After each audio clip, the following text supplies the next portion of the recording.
നോക്കി അടുത്ത ഇമ്പോർട്ടൻ്റ് ആണ് കേട്ടോ നമ്മളിവിടെ കൊടുത്തിട്ടുള്ളത്. ഇമ്പോർട്ടൻ്റ് 7ാമത്തെയാണ് ഈ പാഠത്തിത്തെ കേട്ടോ. എന്താണെന്ന് വെച്ചാൽ 3 കള്ളികൾ വരച്ചിട്ടുണ്ട്. ഒന്നിൽ ത്രികോണങ്ങളുടെ എണ്ണം, രണ്ടാമത്തേൽ എന്താണ് മെത്തേഡ്, 2 മെത്തേഡ് ഉണ്ട് അല്ലേ. ഒന്ന് കൂട്ടി കൂട്ടി വരച്ചതും ഒന്ന് വിട്ട് വിട്ട് വരച്ചതും 2 മെത്തേഡുകളുണ്ട്. അതാണ് രീതി എന്ന് പറഞ്ഞു കൊടുത്തിട്ടുള്ളത്. പിന്നെ 3ാമത്തെ കളിയിൽ എന്താണ് ഈ 2 മെത്തേഡുകളും ഉപയോഗിച്ചിട്ട് തീപ്പെട്ടിക്കൊള്ളിയുടെ എണ്ണം, പിന്നെ ഈ 2 മെത്തേഡിലും ഉപയോഗിച്ച തീപ്പെട്ടിക്കൊള്ളികളുടെ എണ്ണം തമ്മിലുള്ള ഡിഫറൻസ് വ്യത്യാസമാണ് ഇവിടെ കൊടുത്തിട്ടുള്ളത്. അപ്പം നമുക്ക് കണക്കിലോട്ട് കിടക്കാം. 1ാമത്തെ മെത്തേഡിൽ ഒരു ത്രികോണം വരക്കണം എന്നുണ്ടെങ്കിൽ 2 രീതിയിലും ഇങ്ങനെയാണ്, സെയിം ആണ് വരക്കുക അല്ലേ. 2 രീതിയിലും എത്ര ത്രികോണം വരക്കാം, എത്ര തീപ്പെട്ടിക്കൊള്ളി എടുക്കാം? 3ഉം 3ഉം. എത്ര വ്യത്യാസമുണ്ട്? 0. ഇതിൽ വ്യത്യാസമൊന്നുമില്ല, കാരണം 2ലും ഒരേപോലെയാണ് തീപ്പെട്ടിക്കൊള്ളികൾ എടുക്കുന്നത്. നോക്കിക്കേ, 2ാമത്തെ ചിത്രത്തിൽ നമ്മളുടെ തീപ്പെട്ടിക്കൊള്ളികൾ എത്ര എണ്ണമാണ് എടുക്കുന്നത്? 1ാമത്തെ രീതിയിൽ 6 തീപ്പെട്ടിക്കൊള്ളികളും 2ാമത്തെ രീതിയിൽ 5 തീപ്പെട്ടിക്കൊള്ളികളുമാണ് എടുക്കുന്നത്. എത്ര തീപ്പെട്ടിക്കൊള്ളികൾ തമ്മിൽ വ്യത്യാസമുണ്ട്? ഒരു തീപ്പെട്ടിക്കൊള്ളി അല്ലേ. ഒരു തീപ്പെട്ടിക്കൊള്ളി അധികമായിരിക്കും 1ാമത്തേൽ. ഇനി 3ാമത്തെ ചിത്രം നോക്കിക്കേ. 3ാമത്തെ ചിത്രത്തിൽ 1ാമത്തെ രീതിയിൽ 9 തീപ്പെട്ടിക്കൊള്ളി എടുക്കുന്നുണ്ട്, എന്നാൽ 2ാമത്തെ രീതിയിലോ 7 തീപ്പെട്ടിക്കൊള്ളികളാണ് എടുക്കുന്നത്. എത്ര തീപ്പെട്ടിക്കൊള്ളികളുടെ വ്യത്യാസമുണ്ട്? 2 തീപ്പെട്ടിക്കൊള്ളികളുടെ അല്ലേ. കുറവ് എപ്പോഴും 2ാമത്തെ രീതിയിലാണ് തീപ്പെട്ടിക്കൊള്ളികൾ വരുന്നത്, കൂടുതൽ എപ്പോഴും 1ാമത്തെ രീതിയിലാണ് തീപ്പെട്ടിക്കൊള്ളികൾ വരുന്നത്. ഇനി ഇവിടെ നോക്കിക്കേ, ഇവിടെ ഡിഫറൻസ് കണ്ടുപിടിക്കേണ്ടത്. ഡിഫറൻസ് കണ്ടുപിടിക്കാനുള്ള ഒരു ഇക്വേഷനാണ് നമ്മൾ നോക്കുന്നത് കേട്ടോ. അതായത് നിങ്ങൾക്ക് പരീക്ഷയ്ക്ക് 2 രീതിയിലുള്ള ത്രികോണങ്ങളും തന്നിട്ട് ഇവ തമ്മിലുള്ള വ്യത്യാസം എത്രയാണ് എന്ന് കണ്ടുപിടിക്കാനുള്ള ഇക്വേഷനാണ് ഇവിടെ പറയുന്നത്. എന്താണ് എഴുതിക്കോളൂ കേട്ടോ. അതായത് ഡി എഴുതുന്നത് എഴുതിക്കോളൂ. D is equal to T minus 1. ഇതാണ് ഡിഫറൻസ് കാണാനല്ലേ ഇക്വേഷന്. മനസ്സിലായോ? അതായത് ഇവിടെ നോക്കിക്കേ, ഇവിടെ 2ാമത്തെ മോഡൽ ത്രികോണത്തിൽ ഇവിടെയും 2 ഇവിടെയും 2 വരച്ചിട്ടുള്ളത്. ഇവിടെ 6 തീപ്പെട്ടിക്കൊള്ളി എടുത്തിട്ടുണ്ട്, ഇവിടെ 5 തീപ്പെട്ടിക്കൊള്ളി എടുത്തിട്ടുണ്ട്. അപ്പോൾ നമുക്ക് ഡിഫറൻസ് കാണാൻ എന്ത് ചെയ്തിട്ടുണ്ട്? Difference is equal to T. ത്രികോണത്തിൻ്റെ എണ്ണം എത്രയാണ്? 2 മൈനസ് 1. എത്ര കിട്ടി? 1 ആണല്ലോ. ഈ 1 ഇവിടെ കിട്ടിയില്ലേ. ഇനി അടുത്ത് നോക്കിക്കേ, 3 ത്രികോണങ്ങൾ വരക്കാൻ 9. ഫസ്റ്റത്തെ മെത്തേഡിൽ 9ഉം 2ാമത്തേൽ 7ഉം. അപ്പോൾ നമുക്ക് മെത്തേഡിൽ എഴുതാം. ഡിഫറൻസ് കാണാനുള്ളത് എന്താണ്? ത്രികോണത്തിൻ്റെ എണ്ണം എത്രയാണ്? 3 മൈനസ് 1 എത്രയാണ്? 2 കിട്ടിയില്ലേ. അപ്പോൾ ഡിഫറൻസ് കാണാനുള്ള ഇക്വേഷനാണ് ടി മൈനസ് 1 കേട്ടോ. ഇത് ഇമ്പോർട്ടൻ്റ് ആണ്. ഇനി ഇവിടെ നോക്കിക്കേ, അടുത്ത 8ാമത്തെ important. If 5 triangles are made in each of the way, how many more sticks would be needed in the first way? അതായത് 2 രീതിയിലും 5 ത്രികോണങ്ങൾ വീതം ഉണ്ടാക്കിയാൽ ആദ്യത്തെ രീതിയിൽ എത്ര കോലുകൾ കൂടുതൽ ഉപയോഗിക്കണം? അപ്പോൾ ഡിഫറൻ്റ് ആണ് ഇവിടെ കണ്ടുപിടിക്കേണ്ടത്. ഡിഫറൻസ് എത്രയാണെന്നുള്ളതാണ് നമ്മൾ എന്ത് ചെയ്യേണ്ടത്? കണ്ടുപിടിക്കേണ്ടത്.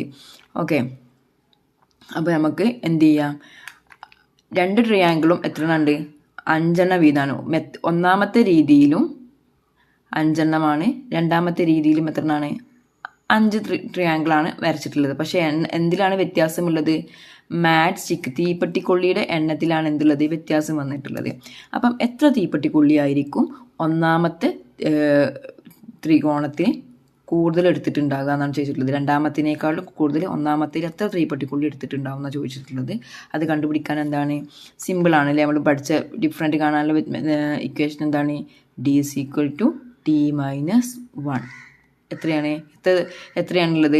ടി എത്രയാണ്? ടി എന്ന് പറഞ്ഞാൽ ത്രികോണം. എത്ര ത്രികോണമുണ്ട്? 5 ത്രികോണമാണുള്ളത്. മൈനസ് 1 എത്രയാണ്? 5ൽ നിന്ന് 1 പോയാൽ എത്രയാണ്? 4 അല്ലേ. 4 തീപ്പെട്ടിക്കൊള്ളിയുടെ വ്യത്യാസം ഉണ്ടാവും. അതായത് 1ാമത്തെ ത്രികോണത്തിൽ നിന്ന് ഉണ്ടാക്കാൻ, അതായത് 1ാമത്തെ എത്ര ത്രികോണമാണ്? 5 ത്രികോണം ഉണ്ടാക്കാൻ 2ാമത്തെ ത്രികോണത്തിനേക്കാട്ടിലും എത്ര തീപ്പെട്ടിക്കൊള്ളി അധികം വേണം? 5 തീപ്പെട്ടിക്കൊള്ളി. മനസ്സിലായോ? അതായത് 1ാമത്തെ ത്രികോണത്തിനാണ് 2ാമത്തെ ത്രികോണത്തിനേക്കാട്ടിലും തീപ്പെട്ടിക്കൊള്ളി കൂടുതൽ. എത്ര തീപ്പെട്ടിക്കൊള്ളിയാണ് കൂടുതൽ? 4 തീപ്പെട്ടിക്കൊള്ളിയാണ് കൂടുതൽ എന്നാണ് ഇവിടെ പറഞ്ഞിട്ടുള്ളത്. മനസ്സിലായില്ലേ? ഇനി അതേപോലെ തന്നെ 10 1ാമത്തെ രീതിയിലും 2ാമത്തെ രീതിയിലും 10 വീതം ത്രികോണങ്ങൾ ഉണ്ടാക്കിയെന്ന് വെച്ചോളൂ. അതായത് 1ാമത്തെ രീതിയിൽ 10 ത്രികോണം, 2ാമത്തെ രീതിയിലും 10 ത്രികോണം വരച്ചു. ഇതിൽ ഏതിലായിരിക്കും കൂടുതൽ തീപ്പെട്ടിക്കൊള്ളികൾ ഉപയോഗിച്ചിട്ടുണ്ടാവുക? കൂടുതൽ മാച്ച് സ്റ്റിക്ക് യൂസ് ചെയ്തിട്ടുണ്ടാകുക. എങ്ങനെ കണ്ടുപിടിക്കാം? d = t - 1. അപ്പോൾ എത്രയാണ്? 10 - 1 എത്രയാണ്? 9. അതായത് രണ്ടാമത്തെ ത്രികോണത്തിനേക്കാട്ടിലും 9 തീപ്പെട്ടിക്കൊള്ളികൾ കൂടുതലാണ് ഏതിൽ? ഒന്നാമത്തെ ത്രികോണത്തിൽ. മനസ്സിലായില്ലേ? എപ്പോഴും ഒന്നാമത്തെ രീതിയിലായിരിക്കും തീപ്പെട്ടിക്കൊള്ളികൾ കൂടുതൽ വേണ്ടത്, രണ്ടാമത്തെ രീതിയിലല്ല. അതായത് ഇങ്ങനെ വരച്ചിട്ടുള്ളതിനായിരിക്കും കൂടുതൽ വേണ്ടത്, അല്ലാതെ രണ്ടാമത്തെ മെത്തേഡായിട്ടുള്ള ഇങ്ങനെ പോകുന്ന ത്രികോണത്തിനല്ല. ഇതിന് കുറവ് മതി, ഇതിനാണ് കൂടുതൽ വേണ്ടത്. ഇതാണ് ഒന്നാമത്തെ രീതി, ഇതാണ് രണ്ടാമത്തെ രീതി കേട്ടോ.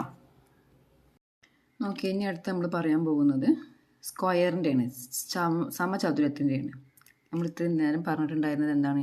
ത്രികോണത്തിൻ്റെ കാര്യങ്ങളാണ് അല്ലേ, ട്രയാങ്കിളിൻ്റെ കാര്യങ്ങളാണ്. ഇനി സ്ക്വയർ, ചതുരത്തിൻ്റെ കാര്യങ്ങളാണ് അടുത്തത് ഇമ്പോർട്ടൻ്റ്, 9ാമത്തെ ഇമ്പോർട്ടൻ്റ് ആയിട്ടുള്ള കാര്യം കേട്ടോ. ഇവിടെ എന്താണ്? ഇവിടെ എത്ര ചതുരങ്ങളുണ്ട്? നമ്മൾ നേരത്തെ പറഞ്ഞ ത്രികോണത്തിൻ്റെ നേരെ ഓപ്പോസിറ്റ്, ഇവിടെ സ്ക്വയർ ആണെന്ന് തന്നെ ഉള്ളൂ, മറ്റേത് ത്രികോണമാണെന്ന് തന്നെ ഉള്ളൂ കേട്ടോ. ഒരു സമചതുരത്തിന് എത്ര വശങ്ങളുണ്ടാവും? 1, 2, 3, 4. അപ്പം ഒരു സമചതുരം ഉണ്ടാക്കണമെന്നുണ്ടെങ്കിൽ എത്ര തീപ്പെട്ടിക്കൊള്ളികൾ വേണം? 4 എണ്ണം. 2 എണ്ണം ഉണ്ടാക്കണമെന്നുണ്ടെങ്കിൽ എത്ര എണ്ണം വേണം? 8 എണ്ണം വേണം അല്ലേ. 3 എണ്ണം ഉണ്ടാക്കണമെങ്കിലോ 12 എണ്ണം വേണം അല്ലേ. ഒരു ത്രികോണം, ഒരു സ്ക്വയർ, 2 സ്ക്വയർ, 3 സ്ക്വയർ, അപ്പോൾ 12 എണ്ണം വേണം. ഇവിടെ 1, 2 സ്ക്വയർ ഉണ്ടാക്കാൻ 8 എണ്ണം, ഇവിടെ ഒരു സ്ക്വയർ ഉണ്ടാക്കാൻ 4 എണ്ണം വേണം അല്ലേ. ഇനി നമുക്ക് നിങ്ങളോട് ചോദിക്കുകയാണ് എന്താണ് സ്ക്വയറിൻ്റെ, അതായത് സമചതുരത്തിൻ്റെ, ഇവിടെ നമ്മൾ സമചതുരത്തിന് ഇവിടെ ഒരു ഇക്വേഷൻ വേണം. നമ്മൾ ട്രിയാങ്കിൾ എന്നുള്ളതിൻ്റെ നമ്മൾ കണക്കിൽ നമ്മൾ എന്ത് ചെയ്തു? ഈ ട്രിയാങ്കിൾ എന്നുള്ളതിന് നമ്മൾ എന്ത് ചെയ്തു? ഇക്വേഷന് ഫസ്റ്റ് ടി ആണ് എടുത്തിട്ടുള്ളത് അല്ലേ. എന്നാൽ ഇവിടെ സ്ക്വയർ എന്നുള്ളതിന് നമ്മൾ ഫസ്റ്റ് ലെറ്റർ എന്താണ് എടുക്കുന്നത്? ഈ എസ് ആണ് എടുക്കുന്നത് കേട്ടോ. എസ് എവിടുന്ന് വന്നു എന്നുള്ളത് അന്തം വിട്ട് നിൽക്കരുത്. എസ് സ്ക്വയറിൻ്റെ എസ് ആണ് കേട്ടോ. ഓക്കെ, അപ്പോൾ നമ്മൾ സ്ക്വയറിൻ്റെ എണ്ണം തന്നിട്ടുണ്ട്, ത്രികോണത്തിൻ്റെ സമചതുരത്തിൻ്റെ എണ്ണം തന്നിട്ടുണ്ട്. നമുക്ക് എത്ര തീപ്പെട്ടിക്കൊള്ളികളാണ് എടുക്കേണ്ടത് എന്നാണ് നമ്മൾ കണ്ടുപിടിക്കേണ്ടത്. അതിൻ്റെ ലൊക്കേഷനാണ് നമ്മൾ നോക്കുന്നത്. ഇപ്പോൾ ഞാൻ പറയാം, ഒരു സ്ക്വയറാണ് തന്നിട്ടുള്ളത്. ഒരു സ്ക്വയറിന് എത്ര തീപ്പെട്ടിക്കൊള്ളികൾ വേണം എന്ന് കണ്ടുപിടിക്കാൻ എന്ത് ചെയ്താൽ മതി? എസ് സമം എന്താണ്? 4 × എസ്. മനസ്സിലായോ?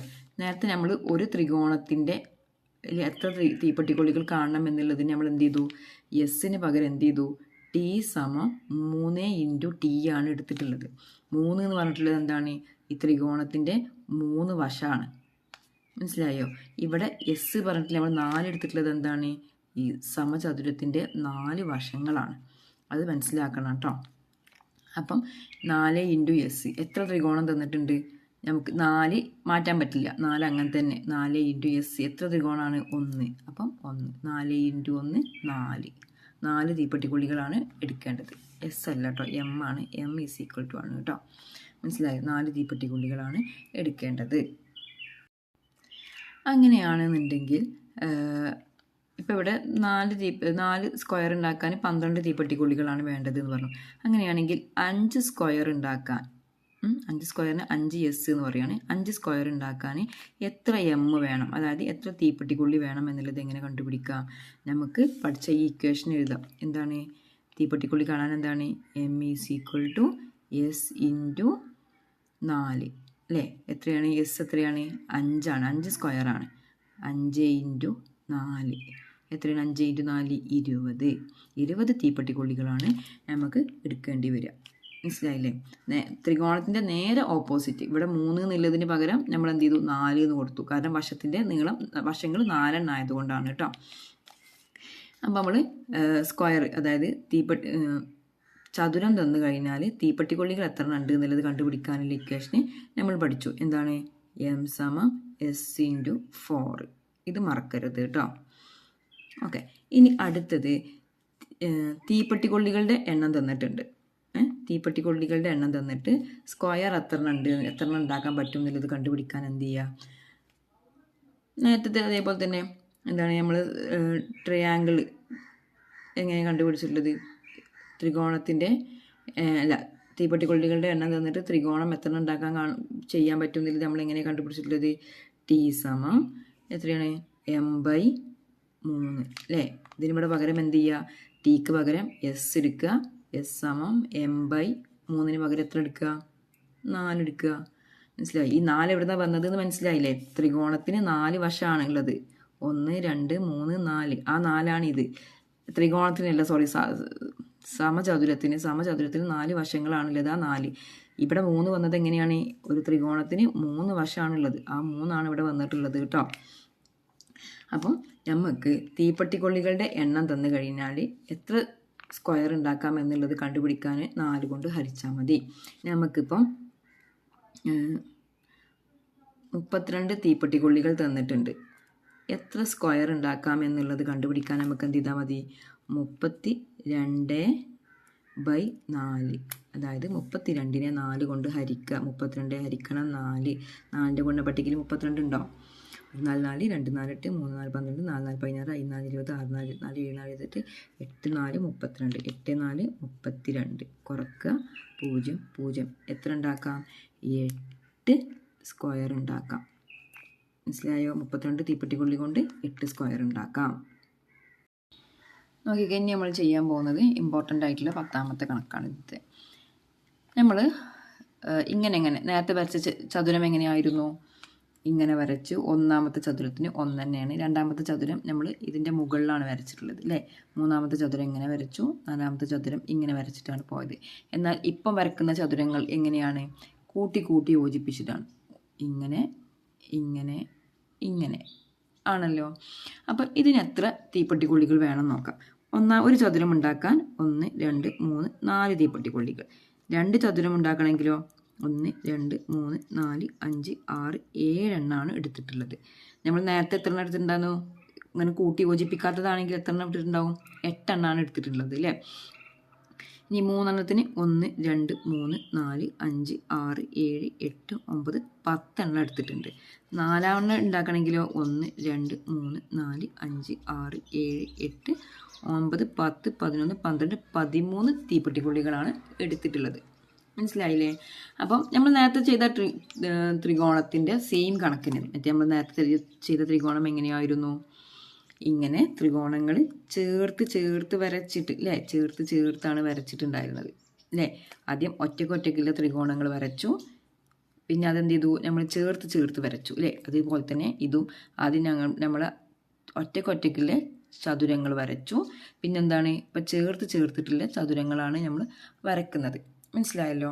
അപ്പോൾ നമ്മളോട് നേരത്തെ ത്രികോണത്തിൽ കണ്ട മാതിരി തന്നെ നമ്മളോട് ചോദിക്കുകയാണ്, ഇങ്ങനെയുള്ള ചതുരത്തിന് എത്ര തീപ്പെട്ടിക്കൊള്ളികൾ വേണം എന്ന് ചോദിച്ചാൽ എങ്ങനെ കണ്ടുപിടിക്കും? അല്ലെങ്കിൽ തീപ്പെട്ടിക്കൊള്ളികളുടെ എണ്ണം തന്നിട്ട് എത്ര ചതുരം ഉണ്ടാക്കാൻ പറ്റും എന്നുള്ളതാണ് നമ്മൾ ചോദിക്കേണ്ടത്. ഇപ്പോൾ ഇവിടെ ഞാൻ പറഞ്ഞുതരാം. നമ്മൾ ഇങ്ങനെയുള്ള ത്രികോണത്തിന് നമ്മൾ എന്ത് ഇക്വേഷനാണ് ഉപയോഗിച്ചിട്ടുള്ളത്? 2 × t+1 നമ്മൾ ഉപയോഗിച്ചിട്ടുള്ളത് അല്ലേ? അപ്പോൾ ഇങ്ങനെയുള്ള ചതുരത്തിന് എത്ര തീപ്പെട്ടിക്കൊള്ളികൾ ഉപയോഗിച്ചു എന്നുള്ളതിന് നമ്മൾ എന്ത് ചെയ്യണം?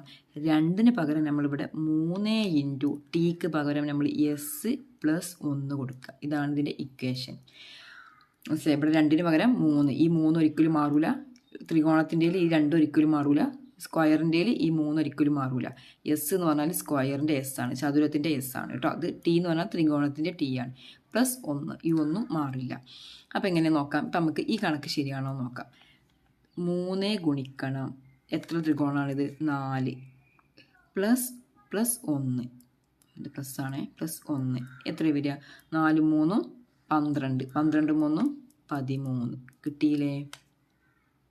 ഇത് സിമ്പിളാണ് കേട്ടോ. മനസ്സിലാക്കിയ സിമ്പിളാണ്. ത്രികോണത്തിൻ്റെ നേരെ പഠിച്ചാൽ സ്ക്വയറിൻ്റെയും കിട്ടും. അതേ സെയിം രീതിയാണ്. ചെറിയ ഈ നമ്പറുകൾക്കും എസ്സും ആണ് മാറ്റം. ഓക്കെ, അങ്ങനെയാണെന്നുണ്ടെങ്കിൽ നമുക്ക് ഒരു 5 ത്രികോണം ത്രികോണം എന്നാണ് വരുന്നത്. ഒരു 6 ഇങ്ങനത്തെ ചതുരം വരക്കണം എന്നുണ്ടെങ്കിൽ എത്ര എം വേണം? എം എന്ന് പറഞ്ഞാൽ തീപ്പെട്ടിക്കൊള്ളി വേണം, മാറ്റ് സ്റ്റിക്ക് വേണം. അതായത് 6 എസ് ഉണ്ടാക്കണമെന്നുണ്ടെങ്കിൽ എത്ര എം വേണം എന്ന് ചോദിച്ചാൽ നമ്മൾ എങ്ങനെ കണ്ടുപിടിക്കേണ്ടത്? 3 × എസ്സിന് പകരം എന്ത് കൊടുക്കുക? എത്ര എസ് ആണ്? 6 എസ്. 6 ചതുരമാണ് അല്ലേ? 6 സ്ക്വയറാണ്. അപ്പോൾ 6 കൊടുത്ത് +1. 3 6 എത്രയാണ്? 18. 18 + 1 19 തീപ്പെട്ടിക്കൊള്ളികൾ നമുക്ക് ആവശ്യം വരും. മനസ്സിലായല്ലോ? അപ്പം ഇങ്ങനത്തെ ചതുരങ്ങൾക്ക് ഇങ്ങനത്തെ എഴുതി വെച്ചോളൂ. നിങ്ങൾക്ക് മനസ്സിലാവുന്ന രീതിയിൽ ഇങ്ങനെ കൂട്ടിയിട്ടുള്ള ചതുരങ്ങൾക്ക് എത്ര തീപ്പെട്ടിക്കൊള്ളി വേണം, തീപ്പെട്ടിക്കൊള്ളി എടുക്കണം എന്നുള്ളത് കണ്ടുപിടിക്കാനുള്ള ഇക്വേഷനാണ് എന്ത്? എം സമം 3 ഇൻറ്റു 3 എസ് ആണ് കേട്ടോ. ആറല്ല അറിയാതെ എഴുതിയത്. 3 ഇൻറ്റു എസ് പ്ലസ് 1 കേട്ടോ. ഇതാണ് ഇതിൻ്റെ ഇക്വേഷന്. ഇങ്ങനത്തെ ചതുരത്തിന് എത്ര തീപ്പെട്ടിക്കൊള്ളി എടുക്കണം എന്നുള്ളത് കണ്ടുപിടിക്കാനുള്ള ഇക്വേഷനാണ് ഇത്. മനസ്സിലായോ? ഇനി ഇങ്ങനത്തെ ചതുരം വരയ്ക്കാൻ തീപ്പെട്ടിക്കൊള്ളികളുടെ എണ്ണം തന്നിട്ടുണ്ട്. എത്ര ചതുരം വരയ്ക്കാം എന്നുള്ളത് നമ്മളെങ്ങനെ കണ്ടുപിടിക്കാം? ത്രികോണത്തിൻ്റെ നേരെ രീതി തന്നെയാണ്. എങ്ങനെയാണ് കണ്ടുപിടിക്കേണ്ടത്? എങ്ങനെയാണ് നമ്മൾ പറഞ്ഞിട്ടുള്ളത്? അപ്പോൾ നമ്മൾ തീപ്പെട്ടിക്കൊള്ളികളുടെ സ്ക്വയറിൻ്റെ എണ്ണം തന്നാൽ തീപ്പെട്ടിക്കൊള്ളികളുടെ എണ്ണം കണ്ടുപിടിക്കാനുള്ളത് നമ്മൾ പഠിച്ചു. ഇനി നമ്മൾ അടുത്ത് പഠിക്കേണ്ടത് തീപ്പെട്ടിക്കൊള്ളികളുടെ എണ്ണം തന്നു കഴിഞ്ഞാൽ എത്ര സ്ക്വയർ വരയ്ക്കാൻ പറ്റുമെന്നാണ് നോക്കുന്നത്. തീപ്പെട്ടിക്കൊള്ളിയുടെ എണ്ണം തന്നു കഴിഞ്ഞാൽ, എണ്ണം കിട്ടിയാൽ, അതായത് നമ്പർ ഓഫ് മാറ്റ് സ്റ്റിക്ക് കിട്ടിയാൽ നമുക്ക് എത്ര സ്ക്വയർ വരയ്ക്കാൻ പറ്റുമെന്നുള്ളതാണ് നമ്മൾ അടുത്തത് നോക്കുന്നത്. നമ്മൾ ത്രികോണത്തിൻ്റെ കാര്യത്തിൽ നമ്മൾ നോക്കിയിട്ടുണ്ടായിരുന്നു. എന്താണ്? തീപ്പെട്ടിക്കൊള്ളികളുടെ എണ്ണം തന്നാൽ എത്ര ത്രികോണം വരയ്ക്കാൻ പറ്റും, അതായത് ഇങ്ങനെ കൂട്ടിയിട്ടുള്ള ത്രികോണം എത്ര എണ്ണം വരയ്ക്കാൻ പറ്റും എന്നുള്ളത് കണ്ടുപിടിക്കാൻ നമ്മൾ എന്താ ചെയ്തിട്ടുള്ളത്? ഇക്വേഷന് T = m-1/2 അല്ലേ? അതിന് പകരം ഇതിങ്ങനെ കൂടിയുള്ള ത്രികോണം വരയ്ക്കാൻ തീപ്പെട്ടിക്കൊള്ളികളുടെ എണ്ണം കിട്ടിയാൽ എത്ര ത്രികോണം വരയ്ക്കാം എന്നുള്ളത് കണ്ടുപിടിക്കാൻ എന്താണ്? ടിക്ക് പകരം എസ് സമം m-1/2ക്ക് പകരം 3. മനസ്സിലായല്ലോ? അപ്പം ഞാൻ ഇവിടെ പറയുകയാണ്, ഒരു 28 എം ഉണ്ട്, മാറ്റ് സ്റ്റിക്ക് തന്നിട്ടുണ്ട്. അങ്ങനെയാണെന്നുണ്ടെങ്കിൽ എത്ര സ്ക്വയർ ഉണ്ടാക്കാം എന്നുള്ളത് കണ്ടുപിടിക്കാൻ എന്ത് ചെയ്യുക? m-1/3 ആണ്. എം ഇവിടെ എത്രയാണ്? 28 - 1/3. 28 1 പോയാൽ എത്രയാണ്? 27/3. 27 ഹരിക്കണം 3/3 എന്ന് പറഞ്ഞാൽ ഹരിക്കണം 3. 27ൻ്റെ 3ൻ്റെ ഗുണപട്ടികയിൽ 27 ഉണ്ടോ? ഒരു 7 3 3 2 3 6 3 3 9 4 3 12 5 3 15 6 3 18 7 3 21 8 3 24 9 3 27. 9 3 ആണ് 27. കുറച്ച് കൊടുക്കുക 0 0. എത്ര സ്ക്വയർ വരക്കാം? S = 9 സ്ക്വയർ വരക്കാം. 28 മാറ്റ് സ്റ്റിക്ക് ഉണ്ട് എന്നുണ്ടെങ്കിൽ, തീപ്പെട്ടിക്കൊള്ളി ഉണ്ട് എന്നുണ്ടെങ്കിൽ 9 സ്ക്വയർ വരക്കാം. മറ്റേ ട്രയാങ്കിളിൻ്റെ അതേ കണക്കിൻ്റെ സെയിം തന്നെയാണ് ഇത്. ജസ്റ്റ് ഒരു നമ്പറുകൾ അങ്ങോട്ടും ഇങ്ങോട്ടും മാറുന്നുണ്ട് തന്നെ ഉള്ളൂ കേട്ടോ. അത് മനസ്സിലായാൽ ഇത് മനസ്സിലാകും.